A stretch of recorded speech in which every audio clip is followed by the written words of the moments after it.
Hey guys, I just finished The Art Thief by Michael Finnegal, and honestly, it was so good. I enjoyed it way more than I thought I was going to. Like, it read in between a heist book and a report.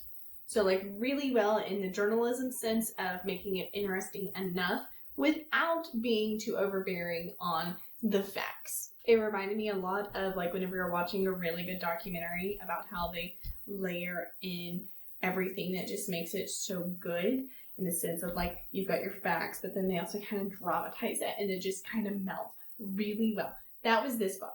The storytelling was amazing. The anticipation of how Stefan was caught was one of the best parts, is because you don't think it's how it's going to go down. And then also with the trials. Please stop pawing at me. My dog, Bo, is here, and he's very needy. No. Nope, you're done. Go lay down. You decided you want to be in here because you decided there was someone that's going to come to the house. So really, the layering of the novel was fantastic, right in between heist and, like, a report and, like, some really good journalism. He has written another book before, and it's supposed to be really good. Michael said that it was really hard to kind of connect with Stefan because he stopped liking reporters as much after, like, some things that happened earlier after his trial and stuff. So, but really, you need to read this book. It is quite literally a short book. It was around 200 pages, less than 300 for sure. I was getting a pedicure, and I actually was telling my friend about it, and I was, like, showing her the pages as she was working, and she was just like, oh my god, because, like, in the physical copy, there's, like, pictures in between of, like, what artworks he stole, and it's amazing. Some of these things are not small. Like, some of these were, like, really big, and you're sitting there like, how did anybody not notice this? Or, like, how did it just get so, like, how did he get this without being caught? Some of it, as you do learn through the novel, is smaller museums are scattered throughout Europe. So he would just go through these smaller museums and steal these priceless artworks because museums would rather buy another piece of art and kind of rely on human decency of not stealing items and show it instead of having, like, these high-end lasers for things. And it makes sense that it can get expensive. So expensive. So he stole smaller ones, not really the larger ones.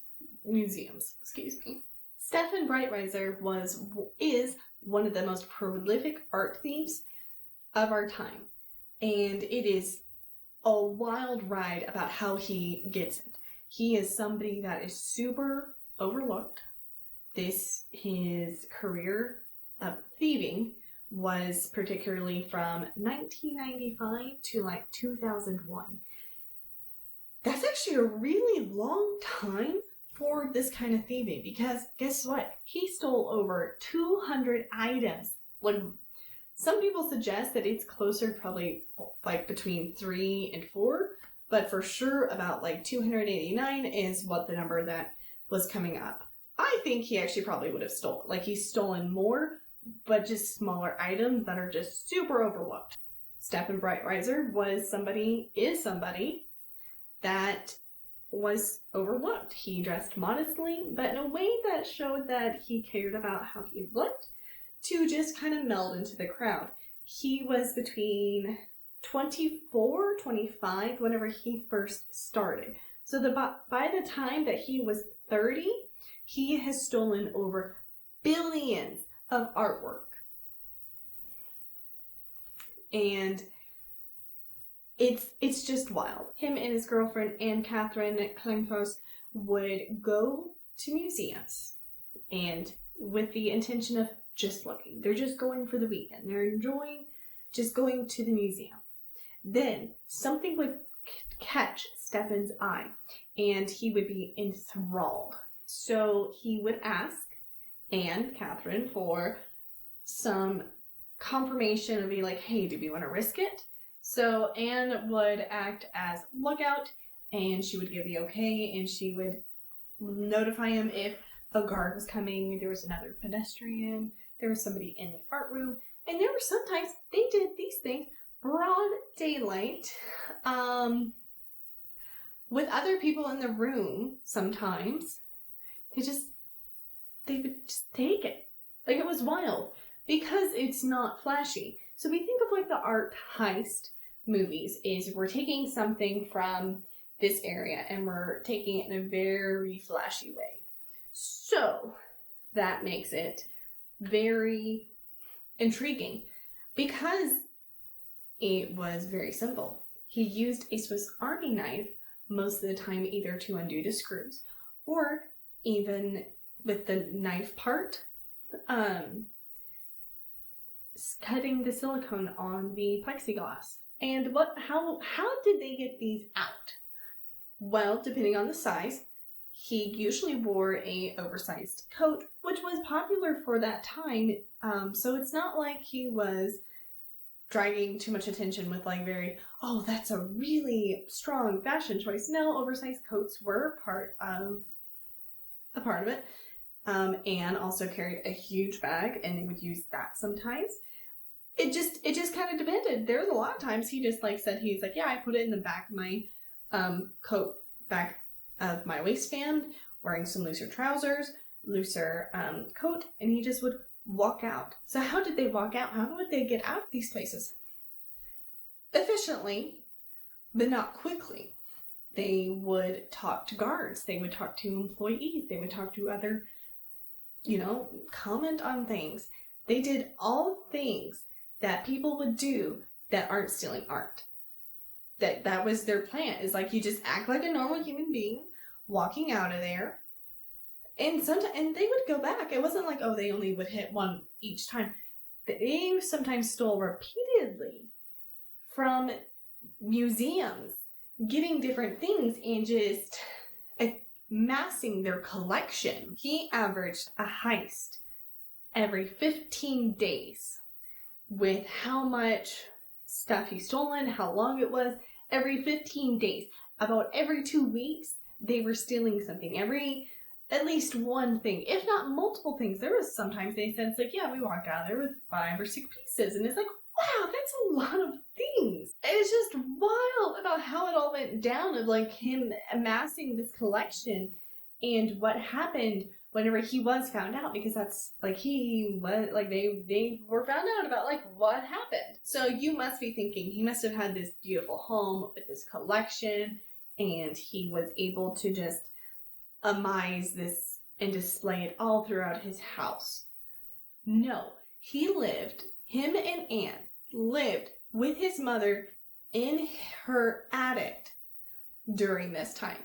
The attic had a separate bedroom, and his mother never went in there because she said that was their space. That was there. They didn't allow other people in to the attic, so if something broke or something needed fixed, they either went without or he ended up fixing it. So he did actually become a really good handyman.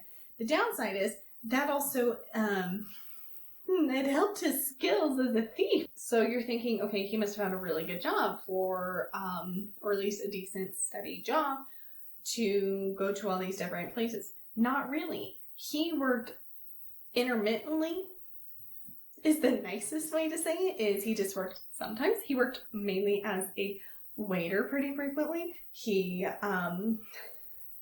lived off of the charity of his grandparents and his own mother. So that's frustrating to me because I'm sitting here okay, why didn't his mom say anything before? But it makes sense because she just thought loved him dearly, didn't think he could do anything wrong, thought the world was out to get him. And the reason why is because his parents separated.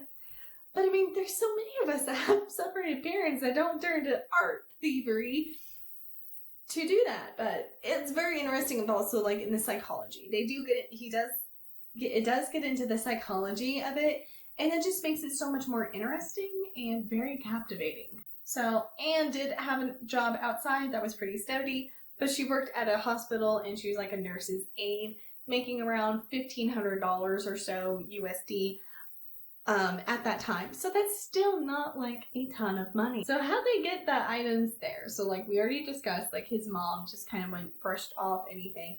And they would tell her, it's like, oh, we found it at a thrift store. Oh, we went to an auction and got a really good deal on it.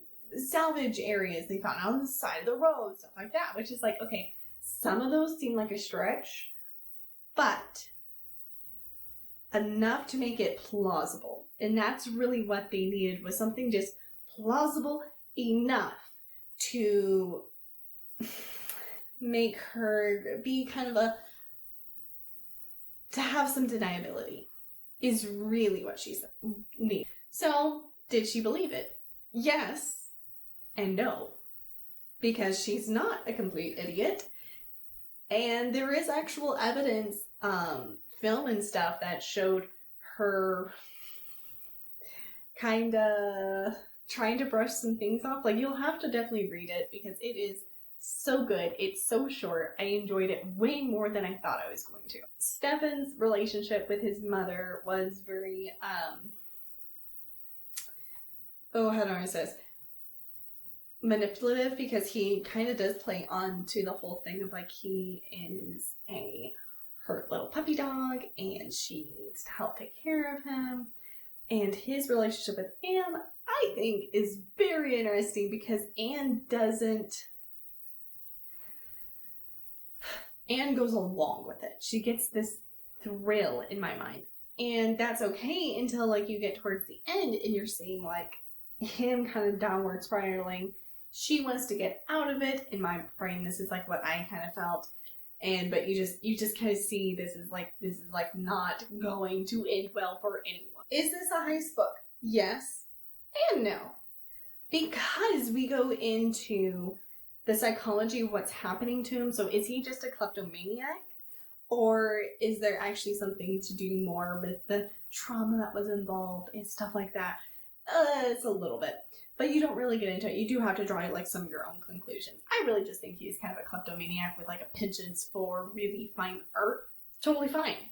Do what you want. Because it gets interesting. Very, very interesting at the end. The book hits on how he is able to do it and the effects of his hobby with the relationships that he has with these two women and also other people, because the attic that he lives in is covered in priceless artwork, minimum like $1,000, upwards of millions for a single piece, that you can't allow anyone up there because somebody might notice it. Somebody might recognize it. So some of the things that he stole were amazing. The most valuable was a Sybil, the Princess of Cleves by Lucas Cranach the Elder from a castle of Baden in Baden-Baden in 1995. In 2003, The Guardian estimated that the value at auction would be around 5 million pounds. No, 5 million euros, excuse me, or 8.7 to 10 million euros in 2023. So he stole a variety of objects from small pocketbook match, a match cover. So like you'd have your matches and it would just be literally a matchbox. Quite literally a matchbox. That was worth quite a few $1,000s. And the largest is a 150-pound statue of the Virgin Mary from a church. That's a little bit of a spoiler because I didn't know that. But yeah, it was wild about the things that he stole. And the ending, never saw it coming. As somebody that was, not on my radar, I didn't care about this whenever it was happening. In 1995, I wasn't even born yet. So, hearing about it is just absolutely wild. And Michael does such a good job of having the anticipation of what's going to happen. Because they get caught. He goes to jail. But what happens in between is honestly priceless. Because the juicy details, like that gossip that end the book with what's going down, that's worth it. So I definitely recommend it. It was a really good book. Michael did an amazing job. I definitely recommend this to anyone, especially in the spring and the summer. It's a short book, 200 pages, and you'll feel like you learned something. It's really good. Really good, guys. So I do recommend the physical because of the artwork that he stole. There's a little bit of it. I couldn't find a definite list. I've looked, and I think because it's a newer book, it was published in 2023, last year. There's just not as much. It's a little harder to sift through it. But it is out there technically. I just can't find it, or I didn't want to pay for it. So, if you guys read it, please let me know if you like it or not. It was really just a wild ride. So, like, subscribe, all that fun stuff. I'll see you guys later. Bye.